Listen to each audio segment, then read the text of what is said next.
Hello students, my name is Rimsha. I am teacher of class 6 from Yardley International School. Open your SST books. हम इसके chapter 1 पढ़ रहे थे when, where and how.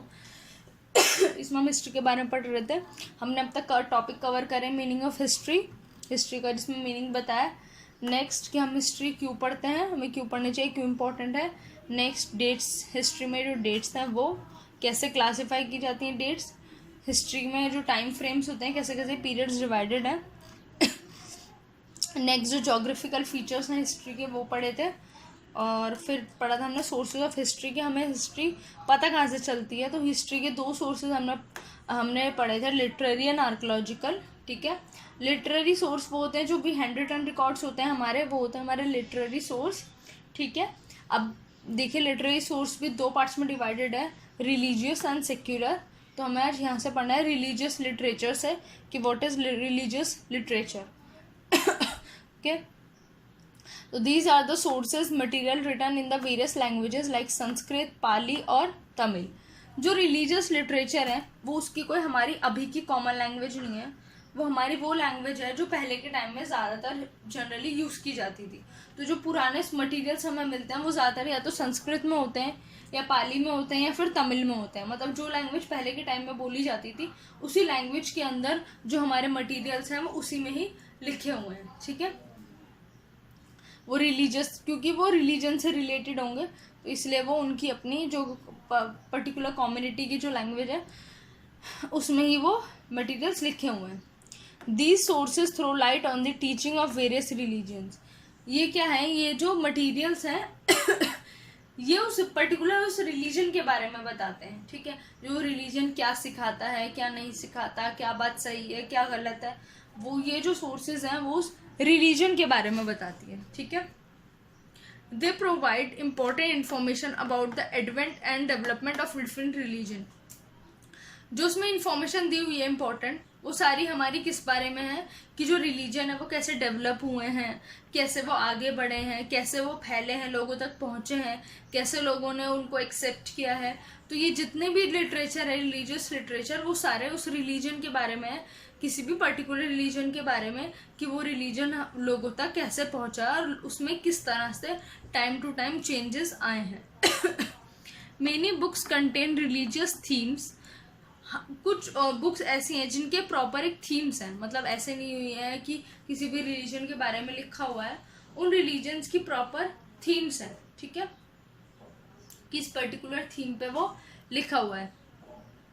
For example the Vedas, the Ramayana, the Mahabharata, the Gita, the Puranas of Hindu, Pitaka of Buddhist and the Angas of Jains. ठीक है, तो उसके बहुत सारे एग्जाम्पल्स हैं उन रिलीजियस बुक्स के, जैसे कि वेदास है, वेदा है ठीक है, रामायण है, महाभारता है, गीता है, पुराना जो पुराना है, ये सब हिंदूज के हैं. सारे जितने भी रिलीजियस बुक्स हैं ये सब हिंदू रिलीजन से रिलेटेड है, हिंदुइज्म से रिलेटेड इसमें चीज़ें लिखी हुई हैं कि हिंदुइज्म कैसे आया, कैसे वो स्प्रेड हुआ लोगों के बीच. ओके, नेक्स्ट एक बुक है जैसे कि पिटाका, वो बुद्धिस्ट की है, वो बुद्धिस्ट की लाइफ के बारे में है कि पहले की उनकी लाइफ कैसे थी और वो लोगों तक कैसे पहुंचा. और जैन्स की है एक अंगास, जिसको लोग अभी भी पढ़ते हैं. इन सारे बुक्स को लोग अभी भी पढ़ते हैं to know the history of their own religion. तो ये सब चीज़ें अभी भी पढ़ी जाती हैं, लेकिन ये जो है सारे हमारे रिलीजियस लिटरेचर हैं और ये काफ़ी पुराने सोर्सेज हैं जिससे हमें उन पुरानी चीज़ों के बारे में पता चलता है. Okay, next topic is secular literature. Okay,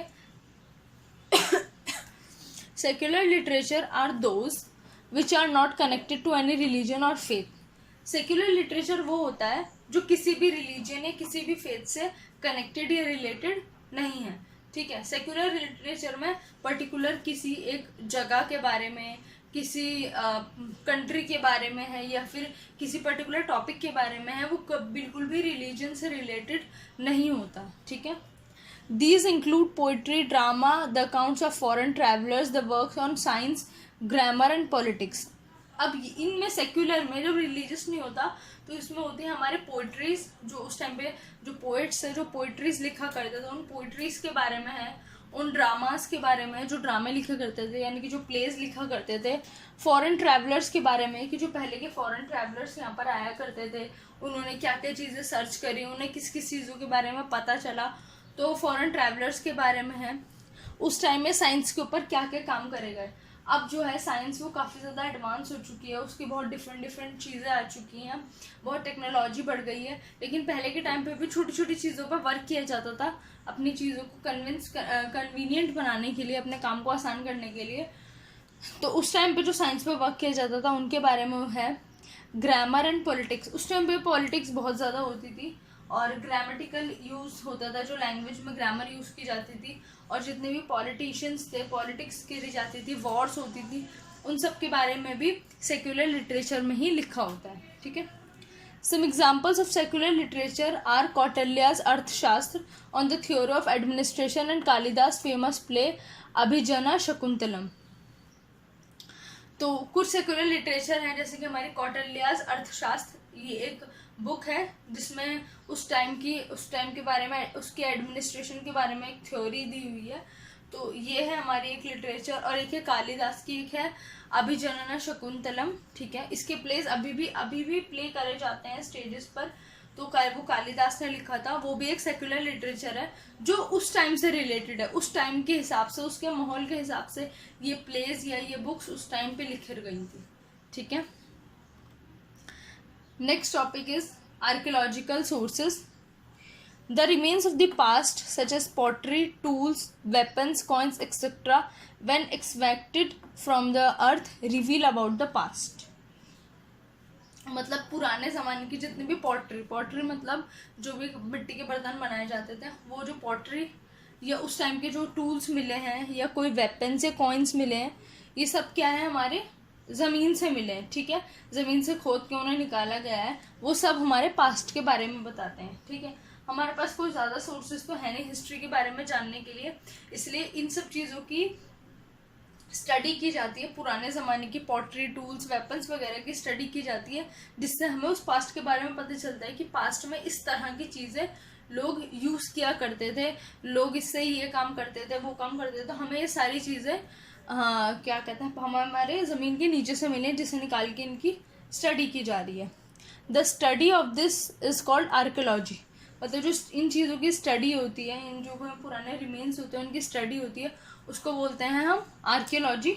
okay, the one who specialise in it is called an archaeologist. और जो इस चीज़ की स्टडी करता है, जो इसमें एक स्पेशलिटी होती है, जिसका काम ही ये होता है, उनको हम बोलते हैं आर्कियोलॉजिस्ट। ठीक है, तो study of these things is called archaeology and the one who study all these things is called archaeologist. ठीक है, there are 3 categories under archaeology, namely inscription, coins and monuments। मतलब सबसे ज़्यादा आर्कियोलॉजी की जितनी भी मेन जो चीज़ें हैं वो ये हैं 3 चीज़ें। पहली है inscriptions, second is coin, third is monument. ठीक है, तो सबसे ज़्यादा इन्फॉर्मेशन हमें इन 3 चीज़ों से ही मिलती है।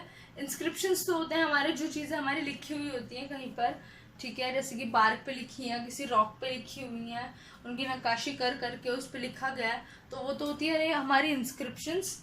नेक्स्ट हमारे कॉइन्स हमारे वो होते हैं जो हमारे सिक्के होते हैं, पुराने ज़माने के सिक्के आप सभी ने देखे होंगे।